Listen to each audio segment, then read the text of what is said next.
Depois de uma série de pequenas vitórias, eu acho que a esquerda ela encontrou o caminho certo. Embora esteja engatinhando para poder chegar onde se poderia chegar com sucesso na comunicação nas redes sociais, pelo menos a gente teve um respiro. Os apoiadores do presidente Lula estão conseguindo se articular nas redes sociais para além do que já estava acostumado. E também conseguiu controlar a narrativa, isolando o bolsonarismo. Certo que eles deram uma forcinha tentando sabotar o Brasil com essa questão envolvendo aí o processo do Bolsonaro, as sanções do Trump, entre outras coisas. Mas a gente tem que admitir, a gente conseguiu nos últimos meses destruir várias das narrativas que a extrema-direita, a direita e o centrão costumam jogar para cima da esquerda. E esse vai ser o tema do vídeo de hoje. Oi, meus amores, meu nome é Josuel, eu sou internacionalista e também falo sobre política lá no TikTok desde 2022 e estou começando a trazer meu conteúdo para cá. Então, não deixa de se inscrever no canal, deixa um like no vídeo que isso ajuda bastante aqui no crescimento. E olha só, né, o campo progressista começou esse ano com uma série de derrotas. Aquela fake news do Pix prejudicou muito a imagem do governo, que também estava muito abalada ali com algumas questões do ponto de vista econômico, como foi o caso ali da inflação dos alimentos, que começou o ano muito alta. De lá para cá, as coisas vêm segurando, até porque inflação de alimento não costuma crescer infinitamente, elas costumam ter um teto e depois dar uma segurada. Mas para além desse movimento natural ali envolvendo a inflação dos alimentos, no ponto de vista da comunicação, eu acho que deu para a gente começar ter um gostinho do sucesso também.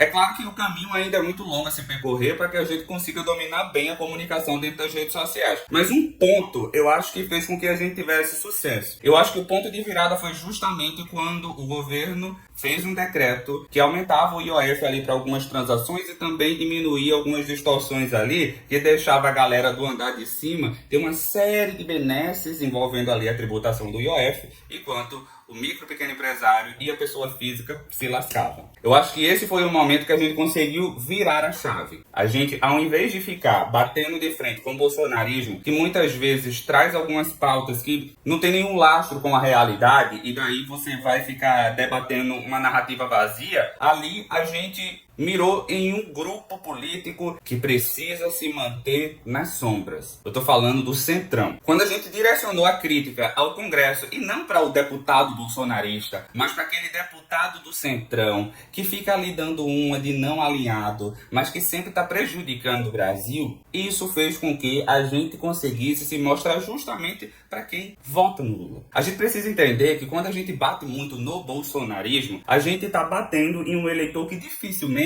vai mudar de opinião para votar no Lula. Agora, esse eleitor médio que vota no Lula e vota no deputado do Centrão, aí sim, aí é o calcanhar de Aquiles do eleitor do Centrão. Em 2022, o presidente Lula ele recebeu 60 milhões de votos. Desses 60 milhões, cerca de 30 milhões foram para esses partidos aí ditos de centro-esquerda. E daí eu não vou entrar aqui no debate semântico, se eles são de esquerda ou não, mas que são esses partidos que fazem parte da base aliada do governo e que costumam não prejudicar o governo em votações importantes. Então eu estou falando aqui, além do próprio PT e da Federação Brasil da Esperança, eu estou falando também do PSB, do PDT, do PSOL, do Avante, até o Solidariedade, que é um partido do Centrão, mas é bem mais tranquilo. Os outros 30 milhões foram para esses deputados que fazem parte do chamado Centrão. Mas perceba, essa galera ela não é eleita aí no seu estado dizendo, olha, eu sou do Centrão. Até porque não existe ideologia do Centrão. O Centrão ele se vende para quem paga mais, a gente sabe muito bem disso. E como é que esse Centrão se articula? Em um estado como o meu, Pernambuco, o cara vai dizer que está do lado do Lula. E é eleito pelos republicanos de Tarcísio de Freitas, é eleito pelo União Brasil de Ronaldo Caiado e de Sérgio Moro, é eleito pelo PSD do Ratinho Júnior, é eleito pelo PP de Arthur Lira e Ciro Nogueira. Acho que aí já deu para ter um exemplo muito claro do que é essa Centrão, né? Principalmente quando a gente dirigiu as críticas ao presidente da Câmara, que é um nordestino, ou seja, de um estado onde o Lula ele teve muito voto, inclusive na cidade onde ele foi o mais eleito em 2022, que é a cidade de Patos, onde a família dele é uma oligarquia que está no poder há muito tempo, ele foi o deputado mais votado. Mas ainda assim o Lula recebeu praticamente o dobro de votos que ele recebeu. Logo, não é bom prejudicar a imagem dele frente ao eleitor do Lula da cidade de Patos. E é impressionante, lá nos meus vídeos do TikTok, eu fiz alguns vídeos chamando a atenção para alguns deputados que traíram o presidente Lula lá na votação do IOF. E daí, o que é que eu fiz? Eu excluí os deputados bolsonaristas, esses deputados da direita que nunca votaram junto com o PT, e foquei apenas nesses deputados dos partidos do Centrão,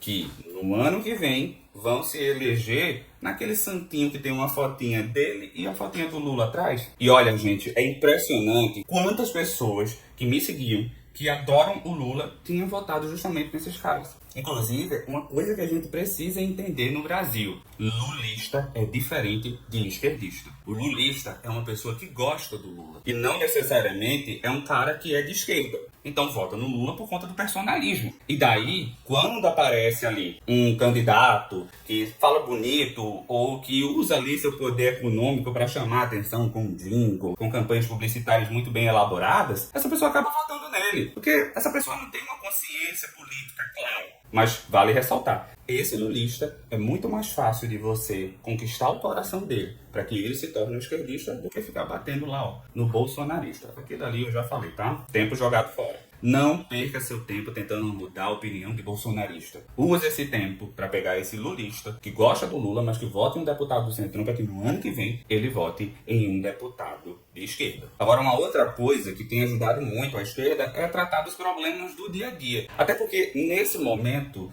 quem é bolsonarista nesse momento está preocupado com a vida do Bolsonaro. O que é muito bom, porque eles ficam lá tentando salvar a vida do Bolsonaro e qualquer debate sobre qualquer coisa, foda-se, eles não estão nem aí se você está falando do ônibus lotado, da falta de segurança, dos problemas envolvendo empregabilidade, obras, construção, seja lá o que for. Eles só querem saber de salvar o Bolsonaro. E esse comportamento, ele é muito bom pra gente. Durante esse ano, a gente conseguiu acabar com a narrativa de que o Lula só faz aumentar imposto, porque quem está querendo diminuir imposto para os mais pobres é justamente o governo Lula. Também com o empreendedorismo, já que o governo lançou um monte de programa voltado para fortalecer o empreendedorismo, inclusive o Acredita de exportação, eu achei maravilhoso. É uma forma de você ajudar quem é micro e pequeno empresário a conseguir internacionalizar a sua empresa, exportar seus bens e serviços. Isso é maravilhoso. E o presidente Lula vem entregando muitas obras, né? Eu acho muito bom isso. É uma coisa que destoa muito do Bolsonaro, né? O Bolsonaro, ele ia para as cidades para fazer motociata, para mostrar que tem público. Já o Lula, ele vai nessas mesmas cidades para inaugurar obra, que é uma coisa que não é voltada para o seu público somente para ficar bem na foto, e sim para todo mundo que vive ali naquela região. Se ele vai lá e entrega uma série de casas do Minha Casa Minha Vida, não importa se a pessoa votou nele ou votou no Bolsonaro. Se ele entrega uma estrada, aquela estrada vai ser utilizada por eleitores do Bolsonaro e por eleitores do Lula.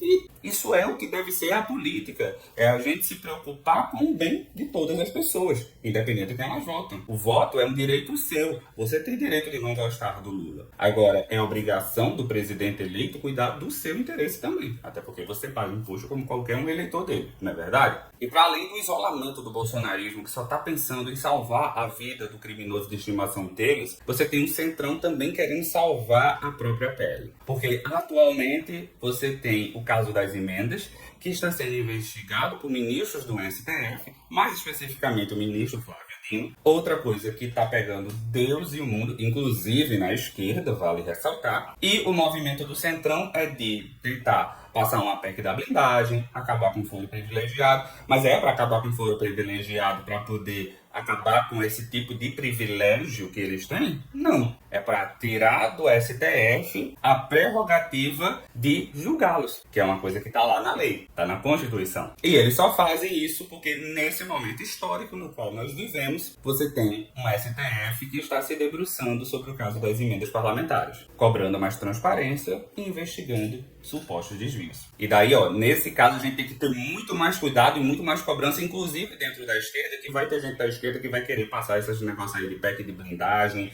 PEC da impunidade, entre outras PECs aí que eles estão fazendo para se salvar, tá? Vamos parar de ser iludido, achar que todo mundo que está no seu espectro político é uma pessoa acima da moral, porque não é, por favor, tá bom? Cobrar transparência é cobrar para que o povo saiba para onde está indo o dinheiro dele. E se está indo para um lugar errado, quem fez algo de errado deve ser punido por isso. Beleza? Agora o que me deixou ainda mais feliz foi o que aconteceu semana passada. Gente, vocês têm noção que semana passada rolou a maior operação contra o crime organizado da história desse país? E sabe o que é mais interessante? E o que a gente precisa focar nisso? é que isso não aconteceu dentro de uma favela. Aconteceu na Faria Lima, aconteceu em iate, aconteceu em casas de luxo, aconteceu com empresários, o que mostra de uma maneira muito clara que as organizações criminosas, elas não são cheias da grana porque os seus principais negócios estão na favela. Muito pelo contrário, a gente precisa deixar claro para toda a população, o tráfico de drogas, ele não existe para atender a demanda da favela. Ele existe para atender a demanda dos bairros mais ricos das cidades brasileiras. Enquanto a gente não enxergar dessa forma, a gente vai continuar achando normal pobre preto sendo baleado em operação na favela para pegar ali meia dúzia de quilos de maconha, não é isso que a gente costuma ver? Por isso que falar da segurança pública é de extrema importância. Principalmente para acabar com a falácia dos governadores de direita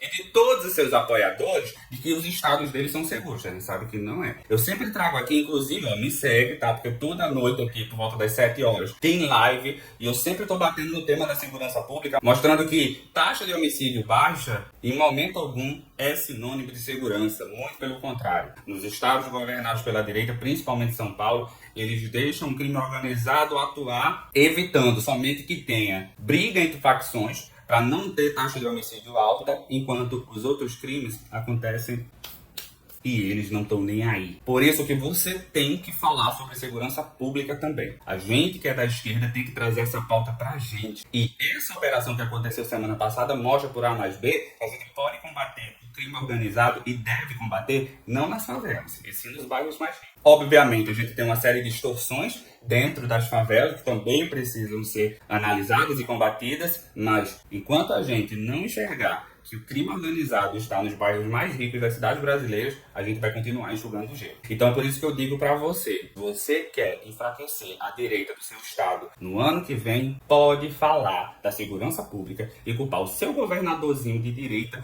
por cada coisinha que acontecer na segurança pública. Não tenho pena não, porque eles não têm pena da gente não. Inclusive eles inventam mentira. Você não precisa inventar nenhuma mentira. Agora teve um assalto, a culpa é do governador. Teve estelionato, a culpa é do governador. Teve assassinato, teve tiroteio, a culpa é do governador. Você tem que expor isso, tem que ser sensacionalista. A esquerda não pode deixar espaço vazio. E a gente tem deixado esses espaços vazios. Justamente porque tem essa coisa, né, de que o esquerdista tem que ser muito, mas muito profundo no debate. Sim, você realmente precisa ser profundo. Num espaço onde essa profundidade ela é bem-vinda. Agora, em espaços onde palavras de ordem e as pessoas elas são rasas como um pires, cabe ser rasa como um pires também. Até porque, se você não fizer isso, você vai perder a pessoa que está vendo aquele embate pro outro lado. Então, é muito fácil ficar fazendo falácia. Não, porque o Estado governado pela esquerda sempre é pior em segurança pública do que o governado pela direita. Então, você vai mostrar para a população que isso não é verdade. Você mora em São Paulo? Você sabia que o Estado de São Paulo é o primeiro em número de estelionatos? Você sabia? Você viu aí agora, né? O que o PCC estava fazendo? Ameaçando donos de posto para vender o posto a preço de banana por conta do esquema. Eles estavam lá, ó. Quando vier com historinha de CPI dos pancadões, você fala, cadê a CPI da rave? Não é verdade? Não é nas raves que são consumidos? Todos os tipos de entorpecente? E a polícia nunca bate na porta? Nunca faz nada? Cadê a CPI para investigar isso? Que relaxa o PCC tá atuando, minha gente. A gente tem que ser sincero. Cadê as operações policiais nos bairros mais ricos? Não é pra lá que a droga tá sendo escoada? A demanda não é de lá? Por que tem que ser aí, no seu barraco, na sua favela? Tá certo isso? E uma outra coisa que a gente precisa sempre ter em mente, falar dos problemas locais. Você não adianta ficar só pensando em Brasília, Brasília, Brasília o tempo todo, quando no ano que vem a pessoa para ser eleita, ela vai ser eleita com voto regional. Então se você não estiver ali, ó, no meio das notícias locais, se fazendo presente, pois saiba que esse lugar que você está deixando vago vai ser ocupado por outra pessoa. Vai ser ocupado por alguém com uma falácia. E quando for no ano que vem, não fica achando ruim, porque o pessoal daí onde você mora vota em ser deputado do Centrão. Claro, você negligenciou os problemas locais durante 4 anos, aí agora quer que vote na pessoa que você vai indicar? Não dá pra ser assim. Então siga todos os portais de notícias da sua cidade, do seu estado, se tiver do seu bairro, né? Que tem cidade é tão grande, né? Que você tem que falar do problema ali do bairro. Siga, esteja a par, até porque você precisa politizar as pessoas. E lembre-se, não perca seu tempo tentando mudar a opinião de um bolsonarista. Use esse tempo para tentar transformar um lulista em um esquerdista, uma pessoa que no ano que vem vai votar em um deputado de esquerda, o que vai facilitar a vida da gente também no Congresso. Esse é o seu trabalho de base. E olhe, digo a você, tá? Não cai nessa historinha não, que para falar aqui, ó, sobre política você tem que ter um doutorado, isso, aquilo, outro. Se a política, ela afeta a vida de todos, todos têm direito de falar de política. Então fale da política você também. Seja você um criador de conteúdo. Tem um buraco no meio da rua, faça um vídeo. Culpe o prefeito. Tem uma ponte quebrada. Tá faltando uma contenção de encosta? Mostra essa realidade. Não fica esperando que apareça uma pessoa que vai vir com o dom da comunicação que vai trazer todas as maravilhas, não. Talvez esteja precisando de você. Inclusive, né? Os progressistas aqui nas redes sociais ainda são muito poucos. E não caia nessa historinha, não, porque você tem que ser uma pessoa muito intelectualizada. Existe espaço para você ser um intelectual. E nas redes sociais não só tem espaço para esse tipo de gente, não, tá? Muito pelo contrário. Tá cheio de gente aí com senso comum. E talvez a gente precise do seu senso comum de esquerda também, para mostrar para as pessoas que existem também contrapontos a esse senso comum tão ridículo aí, envolvendo segurança pública, administração pública, entre outras coisas. Então, o recado que fica nesse vídeo é: tá na hora de todo mundo fazer o trabalho de base. O trabalho de base é você usar a sua influência dentro do seu espaço mesmo. Se você tem chance de mudar o voto de uma pessoa daqui pro ano que vem, é só uma pessoa, tá ótimo. É melhor do que ficar aí perdendo tempo, somente assistindo conteúdo sem fazer nada de maneira ativa, beleza? Se quiser conversar comigo, vem na live sempre por volta das 7 horas da noite, tanto aqui quanto no TikTok. Lá no TikTok dá pra você subir na janelinha, então se você já tiver seguidores lá suficiente, acho que o TikTok até abriu mão aí de uma quantidade de seguidores, você sei lá, ter 10 seguidores já consegue subir. Se você quiser conversar comigo, vem-se embora, tá? Meu arroba é Josuel Santos BCH em todas as redes sociais. Obviamente, as que eu sou mais ativo é aqui. O TikTok é a minha principal, o Instagram e também o Twitter. Os links vão estar aqui na descrição. Não deixe de se inscrever no canal e deixar um like nesse vídeo aqui para o crescimento, beleza? Se tiver a opção de hypar também, dá essa forcinha, né, para crescer. E eu tô criando aí um clube de membros com umas coisinhas assim muito mais direcionadas para você, mas se você já quiser entrar nesse momento que ainda tá tudo muito, sabe, eu ainda tô aprendendo a lidar com o YouTube, então fica aqui também. Tem um botãozinho aqui embaixo, você vai me dar uma forcinha muito grande, até porque eu preciso muito ter alguém para fazer a edição dos vídeos e infelizmente ainda não estou conseguindo bancar esse tipo de coisa e um monte de coisa na cabeça, né? Mas daí tem que consolidar tudo, inclusive o trabalho, fica muito difícil, né? Então se puder me dar essa forcinha, é isso. Um beijo e até o próximo vídeo. Tchau, tchau.